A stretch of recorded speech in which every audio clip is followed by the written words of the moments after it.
Why do you sabotage every relationship before it even begins? Why does love, which should be liberating, become your greatest source of anxiety? The answer is hidden in a pattern that most people with social anxiety never realize.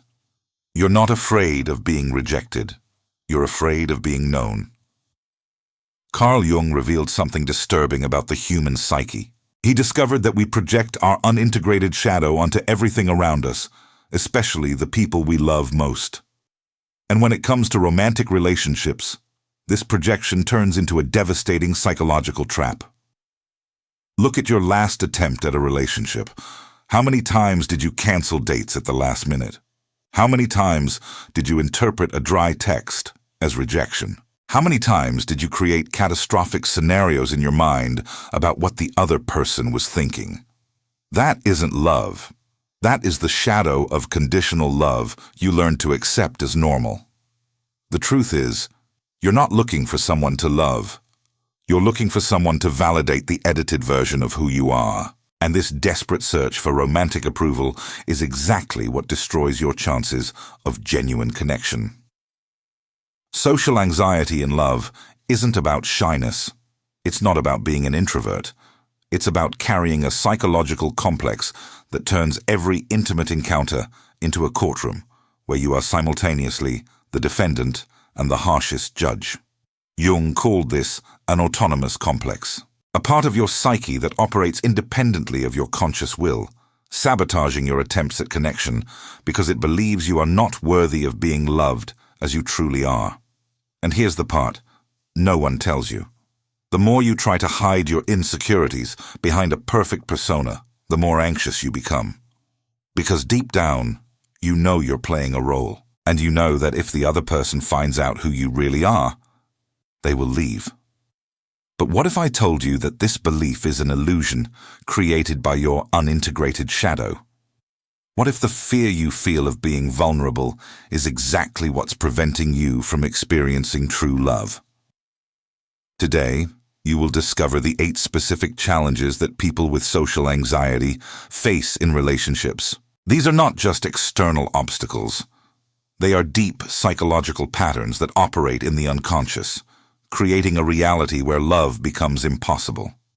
Each challenge I'm about to reveal is a doorway to integrating your romantic shadow, an opportunity to transform social anxiety into authentic presence, to turn the fear of being known into the courage to be vulnerable.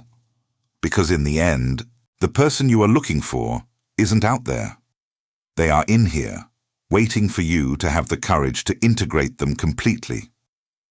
Are you ready to look in the mirror of your romantic anxiety? Are you ready to discover that the love you seek is only possible when you stop running from who you really are? The 8 challenges I am about to reveal will forever change the way you understand your relationships. And once you see them, you can no longer unsee them. Stop for a moment and be brutally honest with me. How many times have you spent hours rehearsing a simple conversation before a date? How many times have you overanalyzed every word of a text before sending it? How many times have you canceled a date because the anxiety was stronger than the desire to be with the person? If you recognize yourself in these questions, it's because you live in a psychological prison that turns every attempt at love into an emotional minefield. While you play a role, your authenticity suffocates. While you seek approval, your vulnerability hides. While you fear being rejected, you reject yourself first. Observe the pattern. You meet someone who sparks a genuine interest. In the first few dates, when the pressure is lower, you manage to be more natural. But as intimacy grows, the anxiety explodes. Suddenly, your every gesture must be calculated. Every word must be perfect. Every silence becomes awkward. And then you start to behave strangely. You become overly accommodating or overly distant. You agree with everything or disagree with everything. You try too hard to impress or don't try at all, so you don't seem desperate. The person on the other side feels this strange energy, but can't pinpoint what it is. They start to pull away naturally, not because they don't like you, but because the anxious version of you is uncomfortable to be around, and you interpret this distance as confirmation of your worst beliefs. I knew I wasn't good enough. I knew she would find out who I really am and leave. I knew I wasn't worthy of love. But here is the truth that will hurt. The person didn't leave because they found out who you are. They left because you never allowed them to know who you are. They only connected with your anxious mask, not your authentic essence. Do you recognize this destructive cycle? It's what Jung called a self-fulfilling prophecy, created by the projected shadow. You are so afraid of being rejected that you unconsciously create the conditions for rejection to happen. And the cruelest part is that you use every rejection as proof that your limiting beliefs about yourself are true. You collect evidence of your inadequacy like an obsessive detective looking for clues to a crime that never happened. The real crime is what you do to yourself.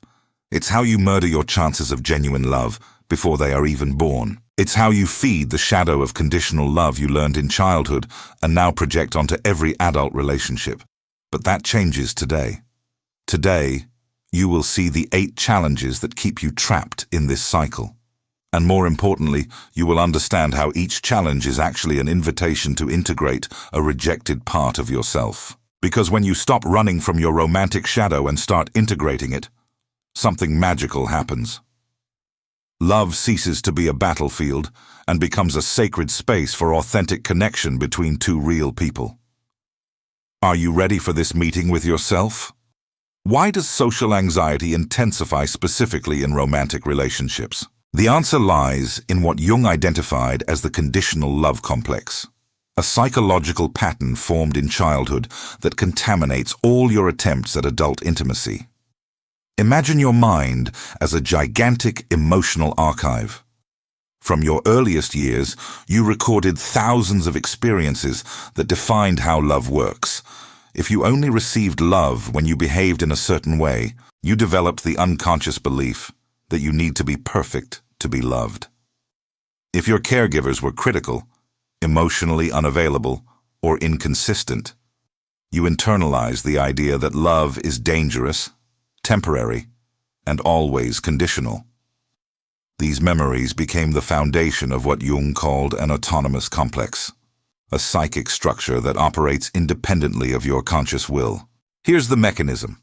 When you get close to someone romantically, this complex is activated. Suddenly, you're no longer in the present, dealing with the real person in front of you. You are dynamically reliving old emotional wounds and projecting expectations based on past experiences. The anxious mind works like a miscalibrated alarm system. It interprets intimacy as a threat because, in the past, emotional closeness meant the possibility of pain, abandonment, or rejection. So it triggers every possible defense mechanism to protect you from a danger that isn't always real. This is the central paradox of romantic social anxiety. The more you desire connection, the more your mind sabotages it. The more important the person becomes, the more intense the internal pressure to be perfect gets, and the more you try to be perfect, the more anxious and inauthentic you become. Jung discovered that these complexes cannot be eliminated by conscious will alone. They need to be acknowledged, understood, and integrated. It's as if you have a wounded part of your psyche that is still stuck in the past, reacting to emotional ghosts that no longer exist. The wounded child within you still believes they need to earn love through performance. They still carry the shame of not having been enough as they were. And as long as this part is not comforted and integrated, it will continue to sabotage your adult relationships. But here is the key to transformation. When you understand that your romantic anxiety is not about the person in front of you, but about unresolved patterns from the past, you gain the power to choose a different response. The integration of the romantic shadow begins when you recognize that the internal courtroom judging your romantic adequacy is made up of voices from the past, not truths of the present, and that the approval you so desperately seek from the other can only come, first, from yourself. The 8 challenges I am about to reveal are all different manifestations of this central complex. Each one is an opportunity to find and heal a specific part of your original romantic wound. Prepare to recognize patterns you've been carrying for years without even realizing it. First challenge: the theater of perfection. You turn every date into a performance where you must be the idealized version of yourself. You rehearse conversations, choose every outfit as if it were a costume, and monitor every facial expression like an actor on stage. But performances are exhausting and unsustainable. The person falls in love with your character, not with you, and you live in constant terror that your true personality will be discovered and rejected. The root of this pattern is the belief that your natural essence is not enough to be loved. So you create an improved version, more interesting, more successful, more confident. The problem is that the more you perform, the more distant you become from who you really are, and the more anxious you get because you know you are lying. Second challenge: catastrophic mind reading. You become an obsessive detective of micro-expressions, looking for signs of rejection in every silence, every change in tone of voice, every delay in responding to texts. A dry okay becomes proof of disinterest. A cancelled date becomes confirmation of inadequacy. A joke that didn't get the expected reaction becomes evidence of total incompatibility. Your mind creates elaborate narratives based on minimal information. And always the worst possible narratives. You live in a constant state of paranoid interpretation of reality, turning every interaction into material to feed your insecurities. What should be mutual discovery becomes a criminal investigation. Third challenge: the paralysis of vulnerability. You are so afraid of being rejected that you never allow yourself to be real. You share only edited versions of your experiences, opinions, and feelings. You agree when you disagree. You laugh when you don't find it funny.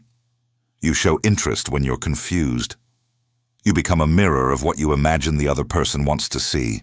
But relationships are built through mutual vulnerability. When you don't allow yourself to be seen with your imperfections, doubts, and complexities, you prevent a real connection from forming. The other person feels they don't truly know you because they, in fact, don't. You maintain a safe emotional distance that also keeps love at a distance. Fourth challenge: the addiction to approval. Every interaction becomes a desperate search for signs that you are being accepted. You seek constant validation through compliments, laughter, physical attention, and frequent messages. Your self-esteem becomes completely dependent on the other person's mood and emotional availability. When you receive approval, you feel euphoric, but the feeling is short-lived. When you don't, you panic and interpret it as personal rejection. You become emotionally dependent on someone you barely know, creating unbearable pressure on the relationship before it even has a chance to establish itself. Jung understood that this addiction to external approval is always a symptom of a deep internal rejection. You seek in the other the acceptance you never learned to give yourself. But no amount of external approval can fill an internal void. It's like trying to fill a leaky bucket. No matter how much love you receive, it will never be enough until you heal the original wound of self-rejection. These first 4 challenges form the foundation of the psychological prison that keeps people with social anxiety trapped in cycles of superficial or non-existent relationships. But they are just the beginning. The next 4 challenges reveal how this anxiety manifests in even more destructive patterns.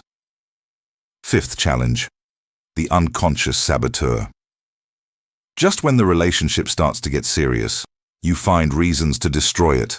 You create unnecessary fights, pull away emotionally, or find fatal flaws in the other person that didn't exist before. Your unconscious mind prefers to end the relationship on your own terms rather than risk being abandoned later. This pattern functions as a self-fulfilling prophecy. You are so afraid of rejection that you unconsciously orchestrate situations that ensure it happens. It's easier to confirm your beliefs of inadequacy than to challenge the possibility that you could be loved as you are. The internal saboteur whispers, "It's better to end it now before she finds out who you really are." Sixth challenge: toxic comparison. You turn the other person's every past relationship into a competition you've already lost before it started. You obsessively compare yourself to ex-partners, creating fantasies about previous relationships that were likely not that perfect. You assume you don't measure up to what came before and act as if you are an inferior option. This comparison extends to all areas. You compare your body, your professional success, your personality, your life experiences. And you always lose in these comparisons because you're competing with idealized versions that exist only in your anxious mind. The other person senses this insecurity and begins to question their own interest, creating the very dynamic you feared most. Seventh challenge: analysis paralysis. You turn every encounter into material for hours of obsessive analysis. You dissect every conversation, every silence, every gesture, searching for hidden meanings and signs of trouble. You ask friends for their opinions on every detail, turning your romantic life into a case study for a permanent advisory board. This need to analyze everything comes from the illusion that you can control the relationship's outcome through perfect understanding. But relationships are not mathematical equations. They are living organisms that require spontaneity, mystery, and gradual discovery. When you overanalyze, you kill the magic and turn romance into an academic research project. Eighth challenge: the prison of expectation. You create detailed mental scripts of how the relationship should unfold and get frustrated when reality doesn't match your fantasies. You have specific expectations about the frequency of contact, types of dates, declarations of interest, and physical and emotional progression. When the other person doesn't follow your unconscious script, you interpret it as a sign of incompatibility or lack of interest. You can't be present in what's happening because you're constantly measuring reality against your preconceived expectations. The real relationship has no room to exist because you're too busy comparing it to the ideal relationship that exists in your head. Jung would understand these 8 challenges as manifestations of a wounded ego trying to control the uncontrollable. Each pattern is an attempt to protect the psyche from more pain, but in doing so, it guarantees the very outcome it fears most: loneliness and the confirmation of its inadequacy. The good news is that recognizing these patterns is the first step to transcending them. Each challenge you've just discovered is a doorway to a deeper integration of your romantic shadow. Now that you've recognized the 8 challenges, how do you begin the process of integration? How do you transform decades of anxious conditioning into authentic presence in relationships? The answer lies in what Jung called working with the romantic shadow. It is not traditional therapy. It is not relaxation techniques. It is a courageous encounter with the parts of you that have been rejected, shamed, and hidden since childhood. Start with radical recognition. In your next romantic interaction, when you feel anxiety rising, stop and ask, what part of myself am I rejecting in this moment? Anxiety always points to a part of your psyche that is being denied authentic expression. If you are performing perfection, acknowledge, I am rejecting my imperfect humanity. If you are mind-reading the other person, acknowledge, I am rejecting the natural uncertainty of relationships. If you are comparing yourself, acknowledge, I am rejecting my own unique singularity. Practice gradual vulnerability. Choose one small truth about yourself that you would normally hide and share it. It could be a minor insecurity, an unpopular opinion, an embarrassing experience. Notice what happens when you allow yourself to be seen as you really are. Most of the time, you will discover that your authenticity creates more connection, not less. Develop the inner observer. When your mind starts creating catastrophic narratives about the relationship, visualize yourself as a scientist observing a fascinating experiment. Interesting. My mind is interpreting this silence as rejection. What real evidence do I have for that? This observational distance breaks the total identification with anxious thoughts. Integrate the wounded child. Visualize the younger version of you who first learned that love was conditional. Talk to this inner child. Tell them they are worthy of love exactly as they are, that they no longer need to earn affection through performance, that you, as a conscious adult, will protect and love them unconditionally. Practice radical self-love. Before each date, spend 5 minutes connecting with your own internal approval. Tell yourself, I love myself completely with all my imperfections. My worth does not depend on someone else's reaction. I am enough exactly as I am. Establish healthy emotional boundaries. Stop making every interaction a referendum on your self-worth. The other person's mood is not about you. Their availability does not determine your adequacy. Their feelings are their responsibility, just as yours are your responsibility. Cultivate authentic presence. Instead of rehearsing conversations, practice being completely present in the moment. Truly listen to what the other person is saying instead of planning your next response. Allow yourself to be spontaneous, even if it means being imperfect. The integration of the romantic shadow doesn't happen overnight. It is a gradual process of recognition, acceptance, and transformation. Every time you choose authenticity over performance, you strengthen your ability to love and be loved genuinely. Remember, you are not trying to get rid of anxiety. You are learning to relate to it differently. Anxiety becomes an ally that lets you know when you are betraying yourself, when you are performing instead of being. The ultimate goal is not perfect relationships. It is real relationships between real people who allow themselves to be seen completely. You have reached the end of this journey of recognition, but in reality, you are just beginning. You now carry knowledge that cannot be forgotten. You have seen the 8 patterns that keep people with social anxiety trapped in cycles of superficial or non-existent relationships. You can no longer pretend you don't know why your relationships fail. You can no longer blame only bad luck or incompatibility. You have recognized that the prison was inside you all along, built with the bricks of limiting beliefs and maintained by the bars of unconscious patterns. But recognizing the prison is the first step to freedom. You are now the observer of your romantic shadow. You are no longer the unconscious victim of your anxiety patterns. You have become the conscious integrator of your psychological wholeness. You are the authentic presence that no longer needs masks to be loved. With every future romantic interaction, you will have a choice.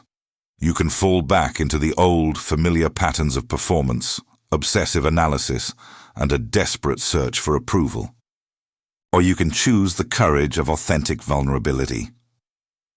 When you feel the urge to perform perfection, remember, your imperfect humanity is exactly what makes you worthy of love. When your mind starts creating catastrophic narratives, remember, you are not a mind reader. You are a human being trying to connect with another human being. When anxiety whispers that you are not enough, remember, that is the voice of the wounded child, not the truth of the conscious adult you have become. When fear screams that you will be rejected, remember, rejection isn't about your inadequacy. It's about natural incompatibility. The love you seek is not conditioned on your perfection. It is waiting for your courage to be real. The right person for you is not the one who accepts your mask, but the one who celebrates your authenticity. Your journey of integration begins now, in this moment. Every future relationship is an opportunity to practice presence instead of performance. Every date is an invitation to choose vulnerability over protection. Comment below which of the 8 challenges impacted you the most. Which pattern did you recognize as most present in your romantic life? Your awareness of these patterns is already the beginning of transformation. Like this video, if you felt the courage to look at your romantic shadow without judgment. If you are ready to choose authenticity over anxiety. Subscribe to continue this journey of psychological integration, to learn more about how to transform unconscious patterns into conscious choices, to discover how deep self-knowledge can revolutionize not only your relationships, but your entire way of being in the world. The journey of romantic individuation is just beginning, and you no longer have to do it alone. Allow yourself to be who you really are. Allow yourself to be loved exactly that way. Authentic love is waiting on the other side of your courage.